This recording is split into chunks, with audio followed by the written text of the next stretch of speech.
The definition of beauty is the quality present in a thing or person that gives intense pleasure or deep satisfaction to the mind, whether arising from sensory manifestations as shape, color, sound, etc., a meaningful design or pattern, or a beautiful thing such as a work of art. This definition says nothing about being skinny, tan, tall, having perfect white teeth, being young, having perfect smooth skin, long flowing hair, or being a certain race or religion. We're taught from a very young age that being beautiful really means looking a certain way. You can't be overweight, too tall or too short, have a certain skin color, or even be a certain religion. Girls even begin beauty pageants as young as 3, going on stage with fake hair, fake nails, spray tans, and makeup. The distortion of beauty really is beginning earlier and earlier. Originally, beauty pageants were about talent and interview skills, but they have evolved over time to be almost completely focused on self-presentation and your outer appearance. There usually aren't overweight or, quote, unattractive girls participating, and this is mostly because they've been told their entire life that they weren't pretty enough. Women everywhere are always trying to change themselves to become what they think is more attractive to others. Even girls as young as 10 and 11 are developing eating disorders because they think they're too fat compared to the rest of the world.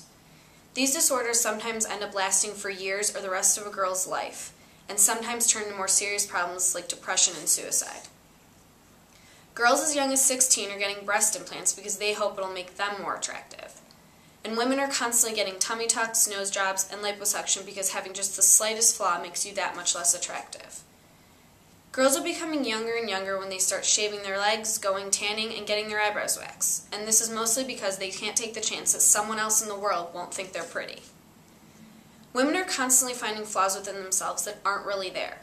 Even women who are perfect 10s to most people usually think they're too tall or too short, too thin or too fat, too curvy or not curvy enough. Our society has made it so that nobody's happy with the body they were given. There are always ways to make yourself more attractive, and according to the rest of the world, plenty of reasons we need to. But the truth is, the vision of beauty worldwide really is different among cultures. What women in America find beautiful may be extremely unattractive elsewhere, and vice versa. For example, when I Google image search the word beauty, the first 2 images could not have been more different. The first image was a pageant queen with flawless tan skin, a perfect smile, and long flowing shiny hair. But the second image was an African woman with stretched out earlobes and lower lip and paint all over her chest and face in detailed design.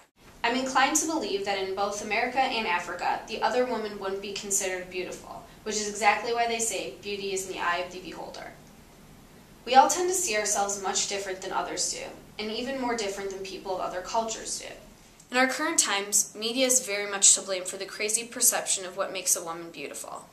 We rarely see overweight women in lingerie and bathing suit ads, and every girl is just dying to have the body of a Victoria's Secret model.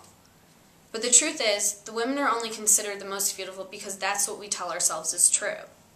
If women would actually start believing that all shapes, sizes, and colors are equally beautiful, maybe our perception of beauty would even back out of it. Russian mathematician Ivan Panin once said, "For every beauty, there's an eye somewhere to see it." And this is exactly what women everywhere need to start to realize.